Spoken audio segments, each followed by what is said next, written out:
Sede santos,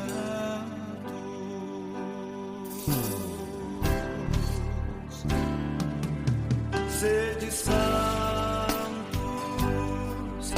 esta é minha vontade. Sede santos, é o que eu mais quero. Sede santos, esta é minha vontade. Sede santos, é o que eu mais quero. Bom dia com o Santo do Dia. Sejam todos bem-vindos e bem-vindas. Neste 16 de abril, conheceremos duas joias da nossa igreja. São Bento José Labre e Maria Bernadette Sobiros. Meu irmão e minha irmã, estes santos testemunharam muito bem a sua fé. Sejamos como eles. Bem, o Papa Francisco, no 8º Dia Mundial dos Pobres, apresentou a história de São Bento José Labre. Ele viveu, como o Papa Francisco disse, os últimos anos como pobre entre os pobres, passando horas e horas em oração. São Bento José Labre, ele nasceu em Ametz, no norte da França, e era o mais velho de 15 filhos. Aos 12 anos de idade, ele foi recebido por seu tio paterno, padre da paróquia de Erim, para estudar para o sacerdócio, pois esse era o seu desejo, né? Então, após a morte deste tio, São Bento foi viver com um outro tio, um tio materno, também padre, só que padre de Cotéville, onde cresceu nele o desejo da oração. Ele permanecia horas em silêncio, mergulhado em contemplação, e fazia isso por muito tempo. Bento José aspirava a uma vida mais perfeita.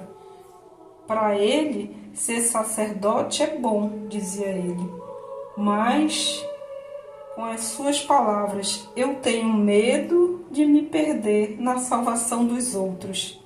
Vejam, apesar da resistência de seus pais, ele entrou para o mosteiro de Cartucha na esperança de encontrar sua vocação. Mas a ordem não o aceitara para professar.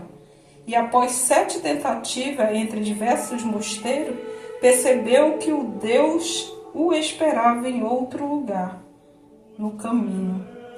Caminho que sempre percorria a pé entre o mosteiro e onde saciava o seu desejo de oração, silêncio e solidão.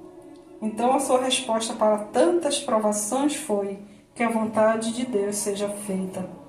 Durante 13 anos, São Bento José viveu solitário no meio do mundo, peregrinando sempre a pé, procurando os lugares santos para a sua oração. Então ele revestia-se de um vestido pobre e rasgado, que nunca se deixava. Andava sempre com um terço na mão, outro no pescoço, um crucifixo no peito e nos ombros um saco com todos os seus bens. Seus bens, isto é, o Novo Testamento, a imitação de Jesus Cristo e o breviário.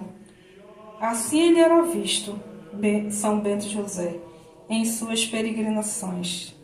Chuva, frio, neve, calor, nada o impedia de peregrinar, e dormia quase sempre na natureza.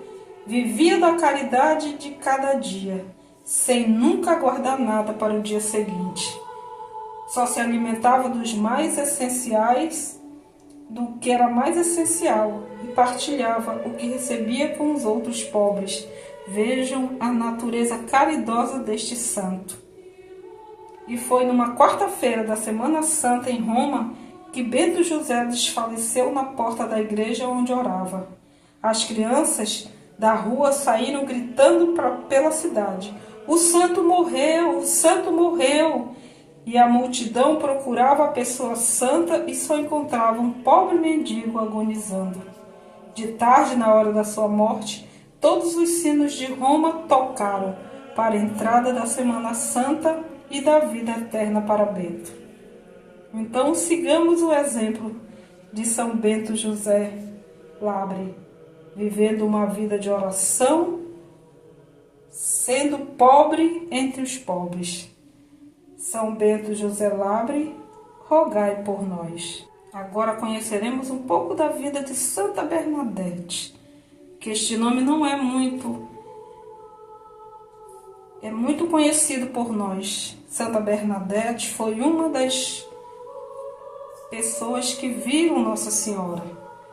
Então, Santa Bernadette, ela nasceu em 7 de janeiro de 1844 em Lourdes, filha de um pobre moleiro chamado François. A Francesa Bernadette foi a primeira de 9 filhos, e na infância ela trabalhou como pastora e criada doméstica. O pai esteve preso sob acusação de furto de farinha, contudo foi absolvido. Durante seus 10 primeiros anos, a menina morou num moinho de bole. Passando por graves dificuldades financeiras, a família mudou-se depois para Lourdes, onde vivia em condições de miséria, morando no prédio da antiga cadeia municipal, que fora abandonado pouco antes.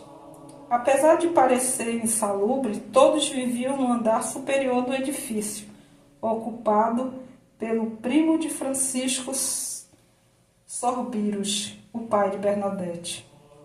Era um buraco infecto, sombrio, e a divisão inabalável da antiga prisão abandonada por causa da insalubridade.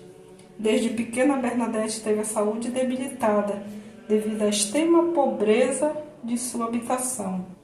E nos primeiros anos de vida, ela foi acometida pela cólera, o que a deixou extremamente enfraquecida. E por causa também do clima frio no inverno, adquiriu uma asma aos 10 anos. Com todas essas dificuldades, ela teve dificuldade de aprendizagem formal e também da catequese, o que fez com que sua primeira comunhão fosse atrasada. E também ela não pôde frequentar a escola, mantendo-se analfabeta até os 14 anos. Então, no dia 11 de fevereiro de 1858, em Lourdes, a cidade com cerca de 4.000 habitantes, Bernadette disse ter visto a aparição de uma jovem, envolta em luz na gruta denominada Pedra Velha, junto à margem do rio Gave. Outras aparições sucederam até que Bernadette perguntou à jovem quem ela era, e segundo o seu relato ao pároco da cidade, Padre Dominique, a resposta foi: "Eu sou a Imaculada Conceição", o que causou espanto e comoção ao padre, que sabia que a moça não estava inventando. Ela não tinha como ter conhecimento do significado de suas palavras, muito menos do conhecimento do dogma da Imaculada Conceição, então recentemente promulgado pelo Papa. Enquanto o assunto era submetido à hierarquia eclesiástica que se comportava com cética prudência, curas científicas inexplicáveis foram verificadas na gruta. Em 25 de fevereiro de 1858, na presença de uma multidão, surgiu sobre as mãos de Bernadette uma fonte que jorrava água até os dias de hoje, cerca de 5.000 litros por dia. Vejam, Bernadette afirmou ter tido 18 visões da Virgem Maria no mesmo local, entre 11 de fevereiro e 16 de julho de 1858, e defendeu a autenticidade das aparições com uma firmeza incomum para uma adolescente com um temperamento humilde e obediente, além de níveis baixíssimos de instrução e socioeconômica. manteve contra a opinião de sua família, do clero e das autoridades públicas. Ela foi submetida a vários interrogatórios pelas autoridades e nunca vacilou em afirmar, com toda a convicção, a autenticidade das aparições, o que fez até sua morte em 1879. Então, depois disso, Bernadette foi para um noviciado e se sucederam vários milagres. O milagre de uma mãe cujo filho era portador da tuberculose, desenganada pela medicina, ela vai até o convento onde Bernadette se encontra, levando consigo o cobertor do berço da criança, com o pretexto que o bordado não estava terminado. Sempre disposta a ajudar, Bernadette termina o bordado da manta, decorando-a com motivos de rendas robustas. E após deitar a criança doente no berço forrado, ela se cura milagrosamente da sua enfermidade. Ela cura também uma mãe com sua filha, que tinha uma incurável enfermidade que a impedia de andar, e decidiu levá-la ao convento. Enquanto falava à mãe, a madre confiou a menina nos braços de Bernadette, recomendando que não a podia colocar no chão. E quando o supervisor retornou, a criança já brincava ao redor de Bernadette. Apesar da proibição, ela a havia colocado no chão e a criança corria com alegria em volta dela. E em 8 de dezembro de 1933, na festa da Imaculada Conceição, Bernadette foi canonizada como Santa Bernadette Sorbirus pelo Papa Pio XI, depois de terem sido reconhecidas pela Santa Sé as virtudes pessoais e curas milagrosas a ela atribuída. Foi exumada 3 vezes e uma urna de cristal foi confeccionada para guardar o corpo de Santa Bernadette.